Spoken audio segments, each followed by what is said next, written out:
رحم اللہ من قرأ الفاتحہ۔ بسم اللہ الرحمن الرحیم، الحمد للہ رب العالمین، الرحمن الرحیم، مالک یوم الدین، ایاک نعبد و ایاک نستعین، اہدنا الصراط المستقیم، صراط الذین انعمت علیہم غیر المغضوب علیہم ولا الضالین۔ اللہم اغفر للمؤمنین والمؤمنات والمسلمین والمسلمات الاحیاء منہم والاموات، تابع اللہم بیننا و بینہم بالخیرات، انکا مجیب الدعوات، انکا علی کل شیء قدیر۔ رب صلی علی محمد و آل محمد وعجل فرجهم وسهل مخرجہ، صلوات۔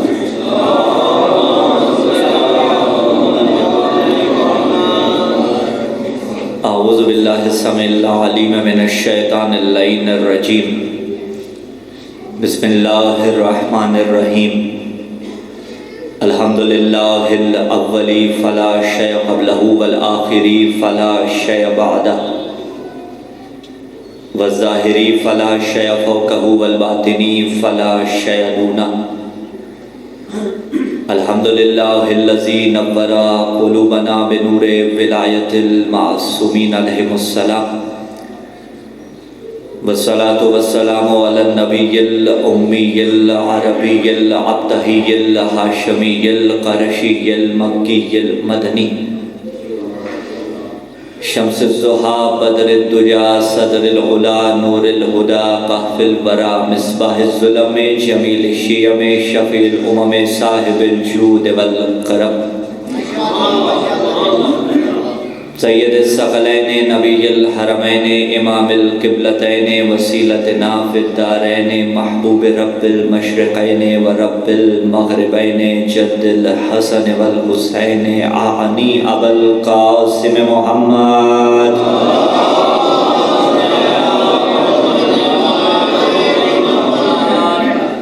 ثم الصلاة والسلام علی وسیعہ و وزیرہ و وارث علم الذی ہوا امیر المؤمنین صالح النبیین وارث النبیین کامع الملحدین یعصوب المسلمین نور المجاہدین زین العابدین تاج البقائین اصبر الصابرین افضل القائمین قاتل الناکسین والقاسطین والمارکین مکی مدنی خیفی عقبی بدری احدی شجری مہاجری من العرب سیدها ومن البغا لیسها وارث المشعرین ابو السبتین الحسن والحسین مطلوب کل طالب غالب علی کل غالب اعنی علی ابن ابی طالب۔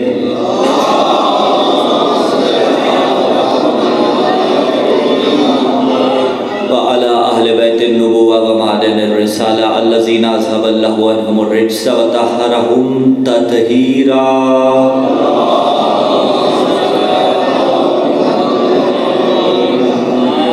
ولعنۃ اللہ علی جمیع اعدائہم۔ اما بعد، قال اللہ تعالی فی کتاب اللہ الناطق والقرآن الصادق والنور الساطق، بسم اللہ الرحمن الرحیم، انا علینا للہدی۔ السلام علی الحسین وعلی علی ابن الحسین وعلی اولاد الحسین وعلی اصحاب الحسین۔ خاندان اہل بیت علیہ السلام کی عظمتوں کے شایان شان عادتاً نہیں عبادتاً پرخلوص حسینی صلوات کی تلاوت فرمانے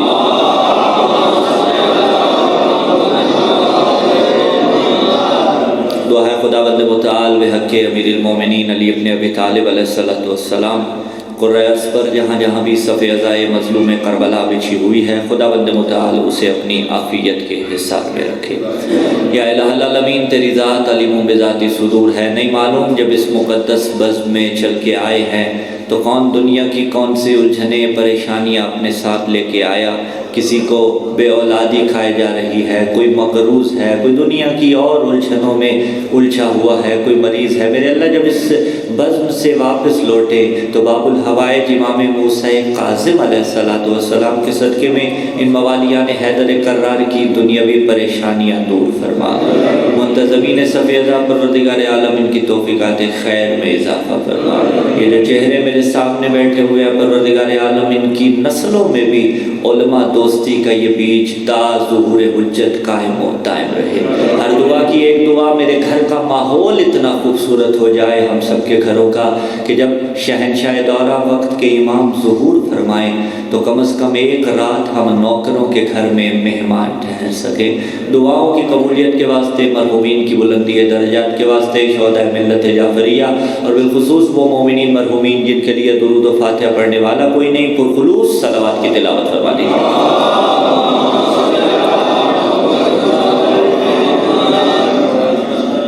میں نہ کہتا، زحمت نہ دیتا، لیکن یہ فطری بات ہے، فیکٹ ہے کہ جب بیچ میں خلا باقی ہے تو جو پیچھے سے احباب آئیں گے وہ ڈیفینیٹلی مجمع کو پھلانگتے ہوئے آگے آئیں گے، تو ایک ڈسٹربنس بن جائے گی، اس لیے درود پڑھتے آئیے اور سر آگے تشریف لے آئیے۔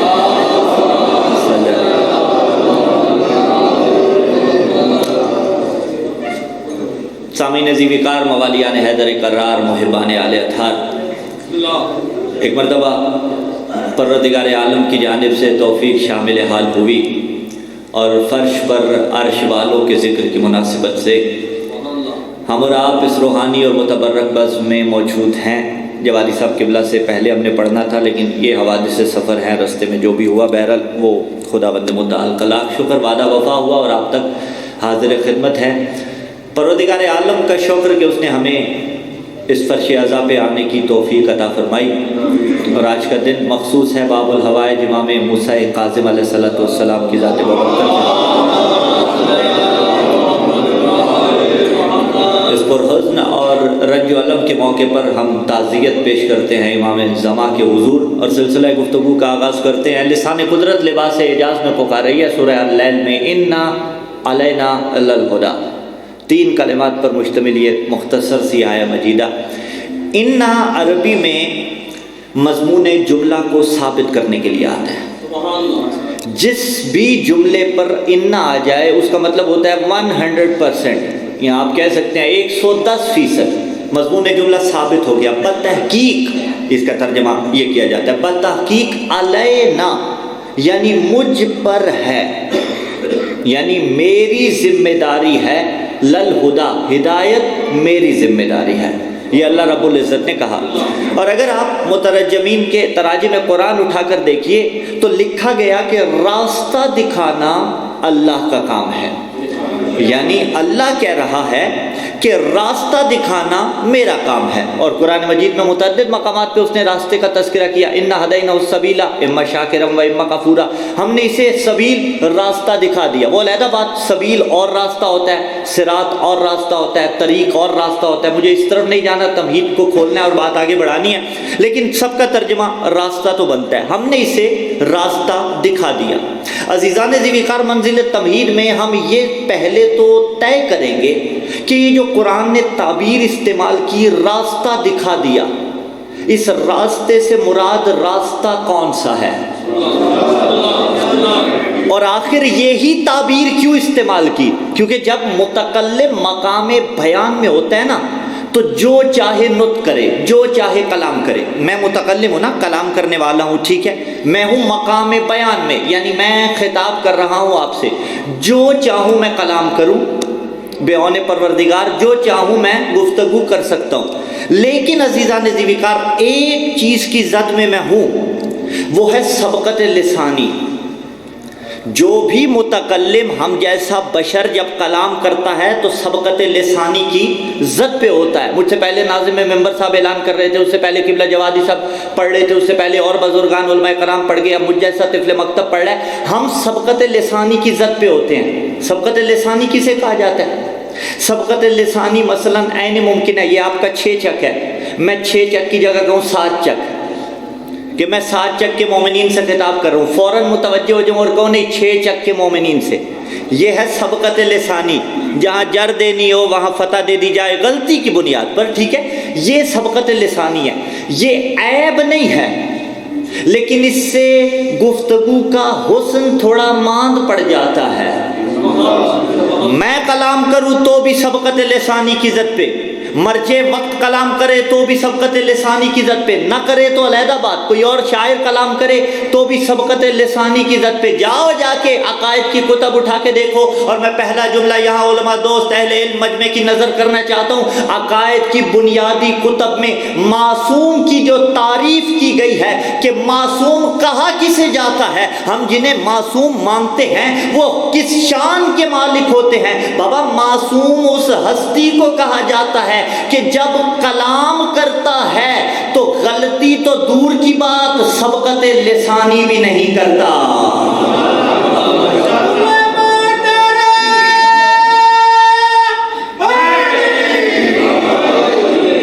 یعنی پرفیکٹ ورڈز جس کی دہن سے، جس کی زبان مبارک سے وہی نکلتے ہیں جو مطلوب و مقصود ہوتے ہیں۔ جب شان معصوم یہ ہے تو کلام خدا کی شان کیا ہوگی؟ تو وہ مقام بیان میں تھا یا نہیں تھا؟ کوئی اور تعبیر استعمال کر سکتا تھا، فرض محال نہیں سب محال ایک ٹرم اور استعمال ہوتی ہے، لیکن اس نے یہ تعبیر استعمال نہیں کی۔ اسے کہا راستہ دکھانا ہماری ذمہ داری ہے۔ راستہ اصل نہیں، راستہ ہے مقدمہ۔ ایک چیز ہوتی ہے مقدمہ اور ایک ہوتی ہے ذل مقدمہ، ٹھیک ہے؟ مثال دے دیتے ہیں، بات آسان ہو جائے گی، تعریف کی ضرورت ہی پیش نہیں آئے گی۔ اس مجلس اعظم میں آپ صرف اس قصبے سے تشریف نہیں لائے، دائیں بائیں کوئی این ممکن ہے سرگودا سے آیا ہوا ہو، کوئی بھلوال سے آیا ہوا ہو، سراؤنڈنگز کا سارا مجموعہ میرے سامنے بیٹھا ہوا ہے۔ جو آپ گھر سے چلے، مختلف چیزوں کے ذریعے آئے، کوئی لوکل ٹرانسپورٹ پہ آیا، کوئی سائیکل پہ آیا، کوئی بائک پہ آیا، کوئی گاڑی پہ آیا۔ دعا ہے جو سائیکل والا ہے خدا اسے بھی گاڑی نصیب کرے، جو بائک والا ہے خدا اسے بھی گاڑی نصیب کرے، اور جو گاڑیوں والے ہیں ہم سمیت خدا اسے عاجزی کی توفیق عطا کرے۔ بات پہنچ رہی ہے نا عزیزان ذیوقار تک؟ تو جس کی جو حضرت ہے خدا اسے بہترین سواری سے آل محمد کے صدقے نواز دے۔ یہ جو آپ آئے ہیں، سائیکل والا سائیکل پہ آیا، بائک والا بائک پہ آیا، گاڑی والا گاڑی پہ آیا، لوکل ٹرانسپورٹ والا لوکل پہ آیا، پیدل والا پیدل پہ آیا، آ کے یکجا کہاں ہوئے؟ اس امام بارگاہ میں۔ جو آپ گھر سے چلے ہیں، کوئی سائیکل پہ آیا، کوئی بائک پہ آیا، وہ مقدمہ تھا۔ بسم اللہ نقوی صاحب قبلہ آگے تشریف لے، آگے آگے آج بسم اللہ، صلوات پڑھی محمد والے محمد کی طرف۔ جی توجہ ہے آپ کی؟ یہ جو آپ گھر سے چلے ہیں، ڈیفرنٹ چیزوں پہ آئے ہیں، وہ مقدمہ تھا۔ ذل مقدمہ کیا تھا؟ یہ 6 چکی امام بارگاہ ذل مقدمہ تھی۔ اچھا، مقدمات ڈیفرنٹ اور مختلف تھے یا نہیں تھے؟ کوئی سائیکل پہ آیا، کوئی بائک پہ آیا، کوئی گاڑی پہ آیا، لیکن ذل مقدمہ ایک تھا۔ اب اگر مقدمہ کوئی ایسا ہوتا جو ذل مقدمہ تک نہ پہنچا سکتا تو پھر وہ مقدمہ نہ رہتا۔ اب اسی کو حمل کر لیجئے گا عزیزان ذیوقار، چھت پہ جانے کے لیے مقدمہ کیا ہے؟ سیڑھی۔ نماز کے لیے مقدمہ کیا ہے؟ وضو، اس کا مقدمہ ہے، ٹھیک ہے؟ اب عزیزان ذیوقار یہ تمام کے تمام، حج کے لیے مقدمہ کیا ہے؟ استطاعت شرط ہے، استطاعت مالی شرط ہے، یہ تمام کے تمام مقدمات ہیں۔ تمام احکامات فریہ میں ایسے ہوتے ہیں، کوئی نہ کوئی مقدمہ ہوتا ہے، کوئی نہ کوئی ذل مقدمہ ہوتا ہے۔ میں سمجھا رہا ہوں راستہ، یہ راستہ مقدمہ ہے۔ ذل مقدمہ کیا ہے؟ ذل مقدمہ ہے منزل۔ وہ جو آپ گھروں سے چلے تھے موٹر سائیکل گاڑیوں پہ سائیکلوں پہ، وہ مقدمات تھے۔ ذل مقدمہ یہ منزل تھی۔ اب اس نے کہا اِنَّ عَلَيْنَا الْهُدَىٰ، راستہ دکھانا ہماری ذمہ داری ہے۔ یہ راستے مقدمات ہیں، ذل مقدمہ ہے منزل، جس منزل تک ہم نے جانا ہے۔ چلیے پھر یہاں پہ رکیے گا، راستہ کس طرح سے سمجھایا جاتا ہے؟ 2 طریقے سے سمجھایا جاتا ہے۔ میں ایک جملہ ہمیشہ کہتا ہوں، میں طفل مکتب ہوں، اور ایک جملہ ہمیشہ کہا کرتا ہوں، مشکل باتیں اگر مشکل کچھ کے ماننے والوں میں جا کے نہ کی جائیں تو کہاں جا کے کی جائیں؟ ٹھیک ہے نا، بات پہنچ رہی ہے نا؟ انشاءاللہ العزیز ساری گفتگو ذہن کے ساحل سے قلب کے سمندر میں اتر جائے گی۔ راستے کے 2 طریقے ہوتے ہیں، ایصال الی المطلوب، اراء الطریق۔ دونوں کی مثال لیتے ہیں، پھر بات واضح ہو جائے گی۔ میں نے آنا تھا آپ کے 6 چک میں، بھلوال سالم انٹرچینج سے میں اتر گیا۔ سالم انٹرچینج سے اتر کے میں نے ایک عزیز سے پوچھا، بھائی مجھے 6 چک کا راستہ بتاؤ۔ اس نے کہا مولانا ایسا کریں، 12-14 کلومیٹر جائیں، آگے جا کے پھاٹک آئے گا، وہاں سے رائٹ ہو جائیے گا، پھر لیفٹ ہوئیے گا، پھر 2-4 چیزیں اس طرح آگے جاتے رہیے گا۔ یہ اس نے راستہ بتایا، ٹھیک ہے؟ میں آتا رہا، فالو کرتا رہا۔ رستے سے بھٹک گیا، امکان تھا بھٹکنے کا یا نہیں؟ امکان تھا یا نہیں تھا؟ اور ہوا بھی ایسے ہی ہے، بھٹکے ایک دو جگہ سے، ٹھیک ہے، امکان تھا بھٹکنے کا۔ اسے کہتے ہیں اراء الطریق، زبانی کلامی بتا دینا۔ ایک چیز ہوتی ہے ایصال الی المطلوب۔ ایصال الی المطلوب کیا ہوتی ہے؟ پرفیکٹ لوکیشن پہ پہنچانا۔ آپ نے کہا آج سالم انٹرچینج سے اتریے گا، آگے آپ کو مومن ریسیو کرنے کے لیے تیار ہوگا۔ ہم نے کہا ٹھیک ہے بھلا ہو، آگے مومن ریسیو کرنے کے لیے تیار تھا، جبکہ ایسا حقیقت میں نہیں ہوا۔ مثال دے رہا ہوں نا، لا مناقشۃ فی المثال۔ اس نے ہماری گاڑی کے آگے اپنی گاڑی رکھی یا بائک رکھا، لے کے بارگاہ میں آ گیا، یہاں بھٹکنے کا امکان نہیں تھا کیونکہ راستوں سے واقف تھا۔ اچھا وہ جو ہادی بن کے، رہنما بن کے آیا تھا، چھوٹا ہوتا تو بھی پہنچا تھا، بڑا ہوتا تو بھی پہنچا تھا، بزرگ ہوتا تو بھی پہنچا دیتا، گاڑی پہ ہوتا، سائیکل پہ ہوتا، پیدل ہوتا، پہنچا دیتا۔ حیت میٹر نہیں کرتی، اس کا راستے سے آشنا ہونا معنی رکھتا ہے۔ اس میں بھٹکنے کا امکان نہیں تھا۔ یہ ہے ایصال الی المطلوب، پرفیکٹ لوکیشن پہ پہنچانا۔ اراء الطریق ہے زبانی کلامی بتا دینا۔ امت مسلمہ کے پاس بھٹکنے کا چانس تھا، اگر نبی نے غدیر میں کہا ہوتا وہ فلاں علی مولا ہے تو امت مسلمہ کہہ سکتی تھی فلاں محلے والا مراد ہوگا، فلاں گھر والا مراد ہوگا۔ نبی نے اراء الطریق استعمال نہیں کیا، ایصال الی المطلوب استعمال کیا۔ من کنت مولا فہذا علی جن مولا، جس کا میں محمد مولا، اس کا یہ حیدر کرار مولا۔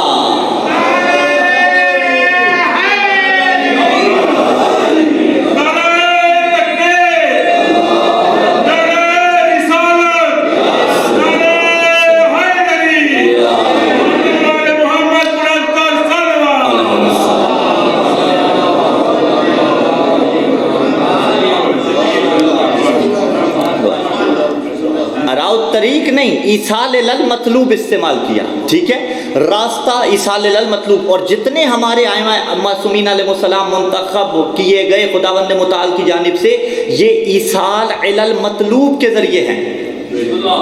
ہر امام نے دوسرے امام کا تعارف کروایا ہے، ہر امام نے، اور خود وہ حدیث ہے کہ یکون من بعدی 12 خلیفہ کلہم من قریش، یہ برادران کی یہاں ہے کلہم من قریش والی۔ شیعہ کتب کے اندر کلہم من قریش کی تعبیر نہیں، من بنی ہاشم کی تعبیر ہے کہ سارے کے سارے بنو ہاشم سے ہوں گے۔ ایصال الی المطلوب کے ذریعے تھا، ایک سے دوسرے تک، دوسرے سے تیسرے تک۔ تو اب عزیزان ذیوقار راستہ سمجھ میں آ رہا ہے؟ اس نے کہا کہ راستہ دکھانا میری ذمہ داری ہے۔ اب یہ راستہ منزل تک پہنچائے گا، منزل کیا ہے؟ اب راستہ تو مل گیا نا بھائی، میں نے جو یہاں آنا تھا، میں روزمرہ کی مثالیں دے رہا ہوں، کوئی بات مشکل نہیں کرنا چاہتا، میں جو یہاں آنا چاہ رہا تھا وہ راستہ تھا، یہ منزل تھی۔ اب اس نے جو کہا راستہ دکھانا ہماری ذمہ داری ہے، منزل کیا ہے؟ منزل ہے خدا،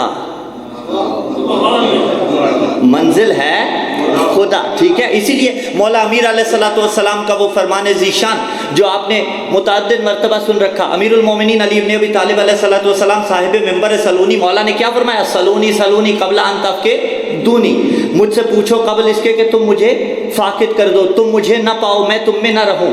فلا انا بطرق السماء اعلم منی بطرق الارض، فلا انا بتحقیق میں، بطرق السماء، طرق السماء یعنی آسمان کے راستے، اعلم منی من طرق الارض، زمین کے راستوں سے بھی بہتر جانتا ہوں آسمان کے راستے۔ اعلم منی کا اگر ترجمہ کیا جائے، کوئی عالم نہیں، عالم کی تقلید کرنے والے کو عالم سمجھانے کی ضرورت نہیں ہے، ٹھیک ہے۔ اعلم منی، کوئی مجھ سے زیادہ بہتر یہ راستے نہیں جانتا۔ خدا نہ خواستہ اس کا یہ مطلب نہیں ہے کہ زمین کے راستے نہیں جانتے تھے، نہیں، زمین کے راستے بھی جانتے ہیں، اس سے بہتر آسمان کے راستے جانتے ہیں۔ کیوں بھائی؟ راستے کی تعبیر استعمال کرنے کا مطلب کیا ہے؟ آسمان کے راستے یعنی وہ راستے جو آفاقی ہیں، وہ راستے جو الہی ہیں۔ جب الہی اور آفاقی ہیں تو کہاں تک جائیں گے؟ خدا تک جائیں گے۔ یعنی وہ راستے جو خدا تک جانتے ہیں علی زمین کے راستوں سے زیادہ بہتر جانتا ہے۔ اور میں یہاں پہ ایک لطیف سا جملہ کہتا چلا جاؤں، بات ہے عزیزان ذوالفقار، کوئی جوش خطابت نہیں، ہوش ایمانی کا جملہ، مولا کا جملہ، یہ ذہن میں رکھیے گا، میں زمین کے راستوں سے بھی زیادہ بہتر آسمان کے راستے جانتا ہوں۔ بابا جو میدان جنگ سے فرار اختیار کر کے واپسی مدینے کا راستہ بھول جائیں وہ اور ہوتے ہیں جو فرش پہ بیٹھ کے عرش کے راستے بتائے وہ علی ابن ابی طالب بنتا ہے۔ وہ راستہ، واپسی کا راستہ کیا تھا؟ رسول تک آنا بھول گئے، یعنی بھول گئے، اپنا فریضہ بھول گئے۔ بات پہنچ رہی ہے نا؟ اب مولا نے کہا آسمان کے راستے علی بہتر جانتے ہیں۔ کون سے راستے؟ جو خدا تک لے جاتے ہیں۔ تو پتہ چلا راستہ اصل نہیں ہے، راستہ مقدمہ ہے۔ اب اس نے کہا اِنَّا عَلَيْنَا الْهُدَىٰ، ہدایت کی ذمہ داری میری، راستہ دکھانا میرا کام۔ اور ہر راستہ، اتنی بات طے ہوگی، منزل تمہید میں گفتگو آگے بڑھ رہی ہے اسٹیپ بائی اسٹیپ، اتنی بات طے ہوگی، ہر راستہ اس نے ایصال الی المطلوب کے ذریعے بتایا۔ مولا علی کا تعارف علیہ الصلوۃ والسلام پیغمبر اسلام صلی اللہ علیہ وسلم نے کروایا۔ پیغمبر اسلام صلی اللہ علیہ وسلم نے مولا امیر کا تعارف کروایا، حسنین کا تعارف مولا امیر نے کروایا، خود پیغمبر نے بھی کروایا دو طرح سے۔ ایک دفعہ کہا یکون من بعدی اثنا عشر خلیفہ، میرے بعد میرے 12 خلیفہ جانشین ہوں گے، یہ ایک طرف، اور دوسری طرف ہر امام دوسرے کو متعارف کرواتا تھا کہ میرے بعد یہ امام ہے۔ امام باقر علیہ السلام نے امام جعفر صادق علیہ السلام کو متعارف کروایا۔ امام جعفر صادق علیہ السلام نے باب الحوائج امام موسیٰ کاظم علیہ السلام کو متعارف کروایا۔ منظم صلوات پڑھیے نا، برا نہ مانے اللہ۔ بات پہنچ رہی ہے نا؟ ٹھیک ہے، تو اب امام موسیٰ کاظم علیہ السلام تعین تو ہو چکا تھا، جن کا ذکر کرنے کے لیے ہم اور آپ یہاں پہ یکجا ہے، تعین تو ہو چکا تھا، امام جعفر صادق علیہ السلام کر چکے ہیں، لیکن پھر بھی جب مولا جا رہے ہیں تو وہ وصیت اٹھا کے دیکھیے گا عزیزان ذوالفقار، کہ جب حاکم مدینہ کو منصور دوان کی لعنت اللہ علیہ نے کہا تھا کہ گردن اڑا دے اس کی بھی جو جعفر صادق کا جانشین ہے، تو اس نے کیا کہا؟ انہوں نے کہا 5 نام دے کے گئے ہیں جنہیں جانشین بنایا ہے۔ ایک موسیٰ ابن جعفر کو بنایا، ٹھیک ہو گیا، دوسرا نام منصور دوان کی تیرا ہے، تیسرا نام میرا ہے، خود ان کی والدہ کا بھی نام ہے، بتا تیری گردن ماروں یا اپنی گردن اڑاؤں؟ یہ جملہ معترضہ ہم لگا رہے ہیں، مراد تو یہی تھی نا کہ اب کس کو صلوات پڑھی محمد علیہ وسلم، یقیناً تبدیل کر کے لائیں گے۔ ہاں عزیزان ذوالفقار توجہ ہے آپ کی۔ تو اب مولا نے کہا کہ 5 لوگوں کو وہ جانشین بنا کے گئے ہیں۔ کیوں؟ اب یہاں پہ ہوا کیا، کیوں ضرورت پیش آئی؟ شیعت بچانا چاہتے تھے، ہاں شیعت بچانا چاہتے تھے عزیزان ذوالفقار۔ اور جو اقتدار، کیونکہ بنو عباس کو جو اقتدار ملا تھا نا، وہ کس لیے ملا تھا؟ سادات کے نام پہ، حکومت سادات کے نام پہ حاصل کی، آل محمد کے نام پہ حاصل کی، روش وہ اپنائی جو آل محمد پسند نہیں کرتے تھے۔ متفق علیہ ہے یا نہیں ہے؟ بنو امیہ سے جو اقتدار چھینا بنو عباس نے، کیوں چھینا؟ آل محمد کے نام پہ۔ اچھا جب آل محمد کے نام پہ لے لیا، روش آل محمد کے برخلاف اپنائی۔ عزیزان ذوالفقار ڈنکے کی چوٹ پہ جملہ آن دا ریکارڈ یہ بات کر رہا ہوں، آج ہمارے ممبر کے ساتھ بھی معاملہ یہی ہے کہ ممبر پہ آیا تو آل محمد کے نام پہ جاتا ہے، لیکن بعض اوقات تعلیمات وہ پھیلائی جاتی ہیں جو آل محمد سے دور کرتی ہوئی نظر آتی ہیں۔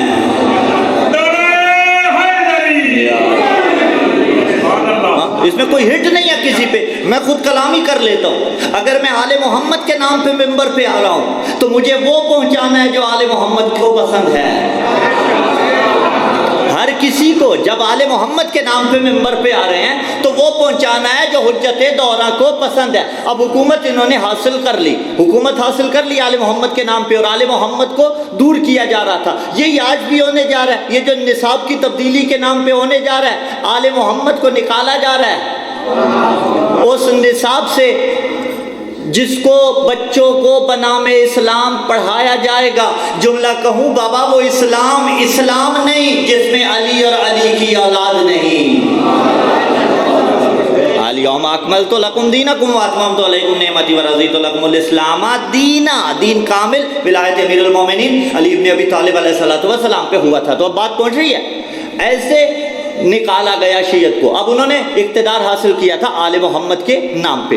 یہ جو 5 نام پیش کیے گئے، کیوں پیش کیے گئے؟ شیعت کو بچانے کے واسطے۔ دیکھ رہے ہیں آپ، ایصال الی المطلوب ہو چکا تھا، لیکن پھر بھی وہ مخفی رکھا گیا۔ کیوں مخفی رکھا گیا؟ جبکہ ہدایت کی ذمہ داری تو اللہ کی ہے، صراحتاً پیش کر سکتا تھا یا نہیں کر سکتا تھا؟ تو عزیزان ذی وقار یہیں پہ 7ویں مولا امام موسیٰ کاظم علیہ السلام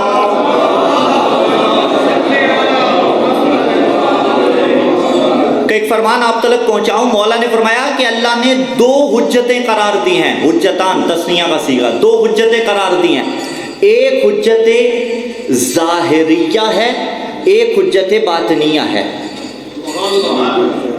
اصول الکافی کے اندر مولا کا یہ فرمان موجود ہے، حجت باطنیہ اور ظاہریہ۔ حجت، دیکھیے حجت کا جو لفظی معنی ہے نا، وہ ہے غلبہ پا لینا، اور حجت کو حجت کہا ہی اسی لیے جاتا ہے کہ دلیل والا غیر دلیل والے پر غلبہ پا لیتا ہے، اس لیے حجت کو حجت کہا جاتا ہے۔ ٹھیک ہے، اتمام حجت وہ پھر اسی سے نکلا۔ کہا کہ 2 حجتیں اللہ رب العزت نے قرار دی، کون کون سی؟ ایک باطنیہ، ایک ظاہریہ۔ حجت باطنی کون سی ہے، حجت ظاہری کون سی ہے؟ فرمایا حجت باطنی سے مراد عقل ہے، اور حجت ظاہری سے مراد انبیاء و مرسلین و ائمہ علیہ السلام ہیں۔ اب عزیزان ذی وقار یہیں پہ رکیے گا۔ حجت باطنی سب کے پاس یکساں ہے، سب کے پاس حجت باطنی یکساں ہے۔ وہ کیسے؟ سنی ہو تو بھی حجت باطنی ہے، شیعہ ہو تو بھی حجت باطنی ہے، حنفی، مالکی، بریلوی، غیر مسلمی کیوں نہ ہو، ملحدی کیوں نہ ہو، ہندو ہی کیوں نہ ہو، بت پرستی کیوں نہ ہو، عیسائی ہی کیوں نہ ہو، یہودی ہی کیوں نہ ہو، کوئی بھی مسلک عقیدہ رکھتا ہو، حجت باطنیہ اس کے پاس ہے۔ اور وہ حجت باطنیہ کیا ہے؟ عقل۔ عقل سب کے پاس یکساں ہے، اور جس کے پاس یہ حجت نہیں اسے اللہ نے ویسے ہی استثناء دے دی ہے۔ آپ جانتے ہیں شریعت میں جتنے قوانین ہیں مجنون پہ لاگو ہوتے ہیں۔ کیوں؟ دیوانے سے شریعت ساقط ہے۔ کیوں؟ وہ دیوانہ ہے، اس کی عقل جو زائل ہو گئی، اس کی عقل کام نہیں کرتی۔ البتہ دیوانہ حقیقی ہونا چاہیے، وہ والا نہیں جو آپ جس معنی میں استعمال کرتے ہیں۔ دیوانے سے شریعت ساقط ہے۔ ہاں، اور میں ایک جملہ یہاں پہ کہا کرتا ہوں عزیزان ذی وقار، جو عقل رکھتا ہو اور پھر واجبات نہ بجا لاتا ہو، اس سے بڑا دیوانہ دنیا میں نے کوئی نہیں دیکھا۔ احمق ہی تو ہے، مجنون ہی تو ہے، لیکن عزیزان ذی وقار دیوانہ حقیقی، مجنون حقیقی، یعنی جس کے پاس عقل نہیں، اب شریعت اس کا حساب لے گی؟ کیوں؟ جا بھائی تو آزاد ہے۔ وہ علیحدہ بات، ملک پاکستان کا المیہ یہ ہے کہ جس شریعت نے دیوانے سے ساکت کر دیا، یہ گزشتہ دنوں مولانا طارق جمیل کے آبائی علاقے تلمبہ میں جو واقعہ ہوا، کیا تھا؟ وہ دیوانہ شخص تھا جو مسجد کے اندر آ کے بیٹھا اور اس پہ توہین قرآن کا انہوں نے فتویٰ لگا کے اس کو بیچارے کو کس طرح سے بے دردی کے ساتھ قتل کیا۔ یہ کیا تھا؟ شریعت دیوانے کا حساب نہیں لے رہی۔ پاکستان میں بسنے والے متشدد ملا اور اسلام کو فالو کرنے والے دیوانے کا حساب لیتے ہیں۔ میں کہتا ہوں دیوانوں کا حساب لینا چھوڑ دو، آؤ جو صحیح سالم دیوانے بنے ہوئے ہیں ان کا حساب لیتے ہیں۔ آؤ جو دودھ میں ملاوٹ کر رہا ہے اس کا حساب لیتے ہیں۔ آؤ جو امت مسلمہ کو لڑا رہا ہے اس کا حساب لیتے ہیں۔ آج جو مومن ہوتے ہوئے دوسرے کا حساب ادا نہیں کر رہا اس کا حساب لیتے ہیں۔ لیکن وہاں تو بس نہیں چلتا، دیوانوں کے اوپر یہ لگاتے ہیں فتوے اسی طرح سے۔ تو بہرحال اس طرح مجھے زیادہ بحث نہیں کرنی عزیزان ذی وقار۔ اب دیوانے سے شریعت ساکت قرار دی گی، کیوں؟ عقل اس کے پاس نہیں ہے۔ ہاں، جس کے پاس عقل ہو شریعت کی پکڑ میں ہے۔ اب حجت باطنیہ کیا تھی؟ بولیں گے تو بھی 10/10 ہیں، نہیں بولیں گے تو بھی 10/10 ہیں۔ حجت باطنیہ تھی عقل جو باطل میں رکھی گئی، حجت ظاہریہ ہے انبیاء و مرسلین۔ حجت باطنیہ اور ظاہریہ پھر ضرورت کیا پیش آئی؟ بابا حجت باطنیہ کی طرف سے سگنل ملتے ہیں، جب ملتے ہیں اگر وہ حجت ظاہریہ سے میچ کر جائیں تو وہ بنتا ہے جو اللہ کو پسند ہے۔ بھائی غدیر میں سب نے علی کو مولا مانا تھا نا، مانا تھا یا نہیں مانا تھا؟ ہاں، لیکن بعد میں اعراض کرتے ہوئے زمانہ نظر آئے، اور مسلمانوں کے خلیفۃ المسلمین، یہ جملہ تاریخ کے اندر موجود ہے، حضرت عمر نے آ کے بھی مبارکباد دی تھی، بخن بخن لک یا ابن ابی طالب انت مولا یا و مولا کل مومن، اے علی مبارک ہو، آپ میرے بھی مولا ہیں، ہر مومن کے مولا ہیں۔ تو میں جملہ کہوں، جب پیر کو اعتراض نہیں ہے، مرید علی کے مولا بننے پہ کیوں اعتراض کرتے پھرتے ہیں؟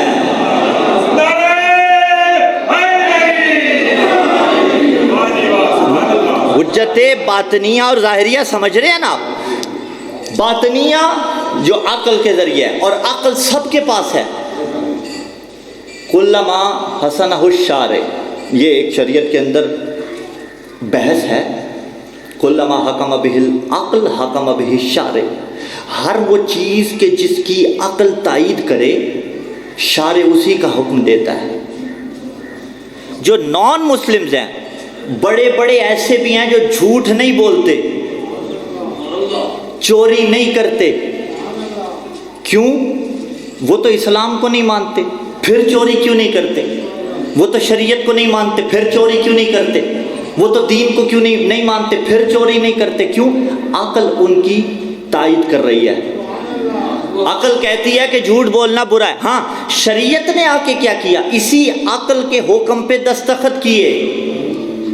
تو اب ہمارے پاس تو نور علی نور ہو گیا، ایک تو عقل کہہ رہی ہے، دوسرا شریعت کہہ رہی ہے۔ اسے کہتے ہیں کلما حسن العقل، کہ جسے عقل حسین سمجھے، جسے عقل حسن قرار دے، شریعت بھی اسے حسن قرار دیتی ہے۔ کلما حکم بہ العقل حکم بہ الشرع، ایک لمبی تعبیر میں نے 2-4 سیکنڈ یا 1-2 منٹوں کے اندر آپ تک پہنچا دی۔ اب عزیزان عزیز، عقل سب کی کہتی ہے یہ درست ہے، یہ نادرست ہے، یہ اچھا ہے، یہ برا ہے، یہ صحیح ہے، یہ فاسد ہے۔ لیکن ہوتا کیا ہے؟ جب عقل حجت باطنیہ اور ظاہریہ میچ نہیں کرتی تو فساد برپا ہوتا ہے۔ اسی لیے شریعت میں اندھا کسے کہا گیا؟ جس کی آنکھیں نہیں ہوتی۔ شریعت میں نہیں، اسے نہیں کہا گیا سمن بکمن عمیٌ فہم لا یرجعون، یہ گونگے بھی ہیں، یہ بہرے بھی ہیں، یہ اندھے بھی ہیں۔ گونگے کیسے ہو گئے؟ زبان تو رکھتے تھے۔ بہرے کیسے ہو گئے؟ سنتے تو تھے۔ اندھے کیسے ہو گئے؟ آنکھیں تو رکھتے تھے۔ اندھا وہ ہوتا ہے، الاعمی هو الاعمی البصیر لا البصر، اندھا وہ اندھا ہوتا ہے جس کا دل اندھا ہو۔ جو آنکھ رکھتا ہو وہ اندھا نہیں ہوتا، طے ہو گئی۔ جس کی آنکھیں نہ ہو وہ اندھا ہوتا ہے؟ نہیں، وہ اندھا نہیں ہوتا جو دل کی آنکھ نہ رکھتا ہو، اسے اندھا کہا جاتا ہے۔ تو اب پتہ چلا، اگر غدیر میں علی دیکھ لینے کے بعد بھی کوئی علی کو نہ مانے، آپ کچھ بھی کہیں، شریعت اسے اندھا قرار دے رہی ہے، وہ اندھا ہوتا ہے۔ تو عزیزان ذی وقار، یہ ہوتا کیا؟ حجت باطنیہ اور ظاہریہ آپس میں میچ نہیں کر رہی۔ بابا جب تھوڑی سی باہر سے انٹرٹینمنٹ کر کے آئے نا، پھر اگلی صفوں میں نہیں آتے، پیچھے ہی بیٹھ جایا کرتے ہیں۔ صلوات پڑھی محمد و آل محمد کی طرف سے۔ ہاں، بسم اللہ، بات پہنچے نا عزیزان ذی وقار تک۔ یہ اب آل محمد کے ساتھ جو دشمنیاں کی گئی، وہ کیوں کی گئی؟ کیا حجت باطنیہ ان دشمنوں کی تائید نہیں کرتی تھی؟ انہیں کہتی نہیں تھی کہ تم غلط کر رہے ہو؟ کہتی تھی، لیکن حجت ظاہریہ ان کے ساتھ میچ نہیں کرتی تھی۔ حجت ظاہریہ یعنی جن کو وہ مانتے تھے۔ میرے ساتھ معاملہ کیا؟ میرے سے مراد میں شیعان حیدر کرار، ہمارے اور آپ کے ساتھ معاملہ کیا؟ ہماری حجت باطنیہ اور ظاہریہ دونوں سیم ہیں۔ کیسے؟ اس لیے کہ کوئی ایسا ہے جو علی کو مان کے شرمندگی محسوس کرتا ہو، کوئی ایسا ہے جو 14 کو مان کے شرمندگی خدا نخواستہ محسوس کرتا ہو؟ نہیں بابا، قطعاً نہیں، نہ کل کسی مقام پہ ہوئے تھے، نہ آج کسی مقام پہ ہوئے ہیں۔ اس کی وجہ کہ علل اعلان کہتے ہیں یہ جو گھروں پہ علم لگائے جاتے ہیں علم کی شبیہ، کس لیے؟ علل اعلان کہتے ہیں مجھے کوئی شرمندگی نہیں۔ یہ جو گاڑیوں کے پیچھے علی کا نام لکھتے پھرتے ہیں علل اعلان کہتے ہیں مجھے کوئی شرمندگی نہیں۔ یہ جو بائکس کے میٹرز کے اوپر بھی علی وارث لکھوائے پھر رہے ہیں علل اعلان کہتے ہیں مجھے کوئی شرمندگی نہیں۔ بابا علل اعلان، اعلان کرنا یہ بڑی بات ہوتی ہے۔ یہ جو علم کی شبیہ آپ لگا رہے ہیں، علم کہتے کسے؟ نشانی کو کہا جاتا ہے نا، عین لام میم، اس سے تبادل کیا ہوتا ہے؟ یہ کربلا والے علم کی نشانی ہے، اسی علم کی نشانی ہے جو غدیر میں پیغمبر نے بلند کیا تھا بنام علی، یعنی علی حیدر کرار کو بلند کیا تھا، اور خیبر میں رسول اعظم صلی اللہ علیہ وسلم نے علی حیدر کرار کو دیا تھا، یہ اسی کی نشانی ہے۔ اور عزیزان ذی وقار، چلیے جملہ کہتا چلا جاؤں، عین لام میم علم نشانی، الف لام میم علم درد کے معنی میں استعمال ہوتا ہے۔ الف لام میم والا علم درد کے معنی میں، عین لام میم والا نشانی کے معنی میں۔ آپ کے اس عین والے علم کی وجہ سے اب بھی بڑے دلوں میں الف والا علم اٹھتا ہے۔ تو یہ کیا ہے؟ یہ جو علل اعلان آپ اظہار کر رہے ہیں عزیزان ذی وقار، ٹھیک ہے، علل اعلان اظہار ہو گیا، حجت باطنیہ اور ظاہریہ نے آپس میں میلاپ کر لیا۔ اب اگلی بات کیا ہے؟ اگلی بات، راستہ تو نظر آ گیا، اگلی بات حجت باطنیہ اور ظاہریہ۔ صلوات پڑھیے محمد والے محمد کی ذات پہ۔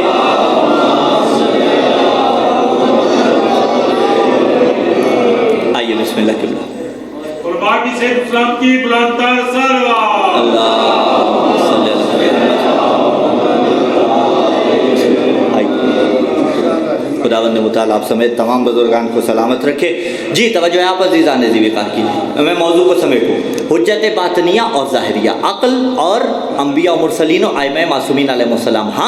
ہم سے مراد تشیع، ہماری حجت باطنیہ اور ظاہریہ آپس میں مل رہی ہیں یا نہیں مل رہی؟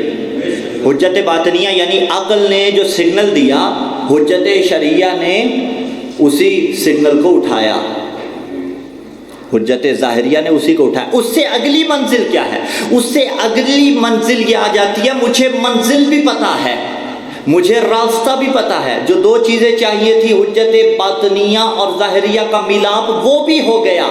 اب مجھے یہ کرنا ہے کہ راستے پہ چلتے ہوئے میں راستہ نہ بھولوں۔ آپ کہیں گے آقا یہ کون سی بات کر دی، راستے پہ چلتے ہوئے کوئی راستہ کیسے بھولتا ہے؟ میری بات ہو تو دیوار پہ ماریے جس مولا کا ذکر ہم کر رہے ہیں۔ امام موسیٰ کاظم علیہ السلام، مولا گلی سے گزر رہے ہیں، اور جب مولا گلی سے گزر رہے ہیں تو مولا کے کانوں میں کچھ آوازیں آئیں۔ ایک گھر ایسا تھا جس گھر سے ایک کنیز باہر آئی۔ کنیز جو باہر آئی تو کنیز کوئی کچرا وغیرہ پھینکنے یا کسی کام سے آئی تھی۔ مولا نے دیکھا کنیز باہر آئی ہے، اس گھر سے کچھ ایسی آوازیں آ رہی تھیں جو مولا کو ناپسند ہیں، آل محمد کو ناپسند ہے۔ مولا نے اس کنیز سے سوال کیا، مولا نے کہا بتا یہ آزاد کا گھر ہے یا غلام کا گھر ہے؟ غلامی وہ پرانے دور والی غلامی جس کا کانسیپٹ اب ختم ہو گیا۔ کہا کہ یہ آزاد کا گھر ہے یا غلام کا گھر ہے؟ اس نے کہا آزاد کا گھر ہے۔ مولا نے کہا لگ ہی رہا ہے آزاد کا گھر ہے، اس لیے کہ اگر کسی غلام کا ہوتا تو یہ کام کبھی نہ کرتا۔ اتنا کہنا تھا، مولا نے جواب دیا، وہ کنیز اندر چلی گئی، مولا اپنی راہ پہ چل دیے۔ اندر جا کے اس مالک نے پوچھا، آقا نے پوچھا بتا اتنی دیر کیوں لگائی؟ اس نے کہا کوئی شخص گلی سے گزر رہا تھا، مجھ سے کہنے لگا کسی غلام کا گھر ہے یا آزاد کا؟ تو نے کیا جواب دیا؟ اس نے کہا میں نے جواب دیا آزاد کا گھر ہے۔ تڑپ کے رہ گیا۔ یہ کیا ہوا؟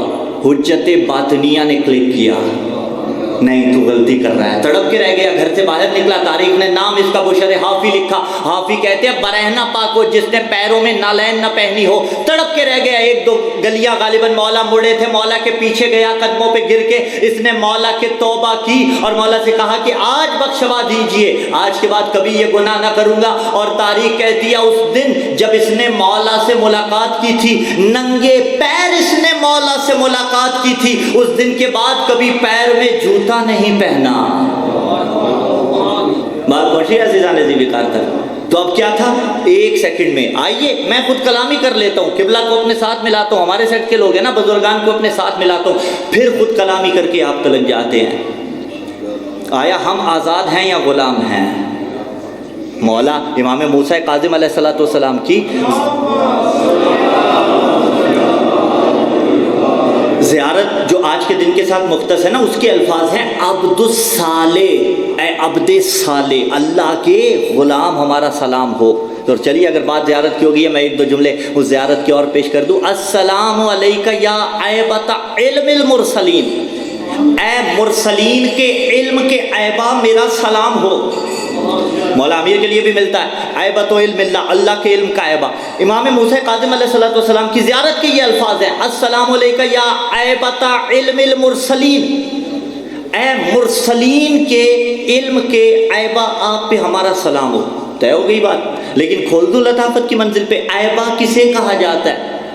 بابا عیبہ اس ظرف کو کہتے ہیں، اور آسان کروں، یہ جو مائیں بہنیں بیٹیاں زیور پہنتی ہیں نا، سونا جو مائیں بہنیں بیٹیاں پہنتی ہیں، ہے ہی عورت کے لیے نا، ٹھیک ہے ہی عورت کے لیے نا، مرد پہ شریعت نے حرام کرا دیے۔ جو سونا مائیں بہنیں بیٹیاں پہنتی ہیں، وہ جس ظرف میں رکھا جاتا ہے نا، اسے عیبہ کہتے ہیں عربی میں، یعنی اس جیولری باکس کو عیبہ کہا جاتا ہے جس میں زیور رکھا جاتا ہے۔ اب زیارت کے یہ جملے سنیے، عیبۃ علم المرسلین، اے مرسلین کے علم کے عیبہ امام موسیٰ کاظم میرا سلام ہو۔ عیبہ اس جیولری باکس اور ظرف کو کہا جاتا ہے جس میں مستورات اپنا زیور رکھتی ہیں۔ تو عزیزان ذیوقار، یعنی جس ہستی میں اللہ 1.25 لاکھ نبیوں کا علم رکھ دے، اس ہستی کو موسیٰ کاظم کہا جاتا ہے۔ السلام علیکہ یا علم الہدا، اے ہدایت کے علم، وہی جو پہلے سمجھایا، نشانی، آپ پر ہمارا سلام ہو۔ یہ نشانیاں تھی ہدایتوں کی، اسی لیے تو چلتے پھرتے ہدایت کرتے رہے۔ اب مولا نے جب اس سے کہا کہ لگ ہی رہا ہے کسی آزاد کا گھر ہے، تڑپ کے رہ گیا، اس نے توبہ کی۔ 2 پیغام میں نے، 2 تبرکات آپ تلک پہنچانے ہیں، اور 2-4 جملے مصائب کے قبلہ کے حوالے ممبر۔ ایک یہ چیز، دوسری آنکھوں پہ ضبط رکھیے گا، زندان کا وہ واقعہ آپ نے سن رکھا، پڑھ رکھا کہ ایک فاحشہ عورت کو بھیجا گیا لیکن ناکام رہی۔ کیا ہوا؟ پہلے ایک عبادت گزار تھا، بعد میں 2 ملے۔ اے میری قوم کے ماتمی جوان، دیا میں نے پیغام اور سلام کر گیا آپ کی سماعتوں کو۔ بزرگوں کے لیے یہ باتیں نہیں، ان کے لیے تو سبق ہوگا۔ جوانوں کے واسطے جتنے جوان بیٹھے ہوئے ہیں سوشل میڈیا کے ذریعے، جہاں بھی آواز جا رہی ہے، میری آواز تشیع کی آواز ہے، میری آواز علماء کی آواز ہے، میری آواز وقت کے امام کی آواز ہے۔ میں طفل مکتب ہوں، ادنا سا نوکر ہوں، میری بات ہوتی تو دیوار پہ مار دیتے، لیکن جس مولا کا ہم ذکر کرنے کے لیے بیٹھے ہوئے ہیں، ایسی آوازوں کو مولا نے ناپسند کیا۔ اور جب زندان سے نکال کے، کچھ روایات میں ملتا ہے کہ ٹیمپریری طور پہ ایک جگہ پہ شفٹ کیا گیا، اس گھر کے اندر شفٹ کیا گیا جہاں گانے بجانے کی آوازیں مولا کو آتی تھی، تو مولا نے کیا کہا؟ مجھے اور اذیت میں مبتلا کر دیا گیا ہے۔ ہاں، منزل مصائب پہ انشاءاللہ قبلہ پڑھیں گے، آخری حرف آخر کے طور پہ مولا کا مصائب۔ میں مصائب نہیں پڑھنا چاہتا، اور مجھے مبتلا کر دیا گیا ہے اذیت میں۔ کیوں؟ گانے بجانے کی آوازیں میرے پاس آ رہی ہیں۔ اے جوانوں، قوم کے ماتمی عزادارو، تم میری قوم کا فخر ہو، تم میری قوم کا افتخار ہو، لیکن اتنی باتیں یاد رکھنا، وہ آواز جو امام موسیٰ کاظم کو ناپسند ہے، نہ میری شادی پہ وہ آواز بجے، نہ میرے گھر میں وہ آواز بجے۔ وہ رشتہ، وہ ریلیشن جو موسیٰ کاظم علیہ السلام کو ناپسند ہیں، میری زندگی میں وہ تعلقات نہ ہوں۔ اگر یہ 2 چیزیں، اسی لیے میں نے جملہ کہا تھا، حجت باطنیہ اور ظاہریہ آیا مل رہی ہیں؟ اگر مل رہی ہیں تو جانے یا علی، اگر نہیں مل رہی تو تفکر تدبر ہے۔ اسی کا نام مجلس حسین ابن علی ہے۔ جو کربلا میں آئے تھے، حجت ظاہریہ اور باطنیہ مل نہیں رہی تھی۔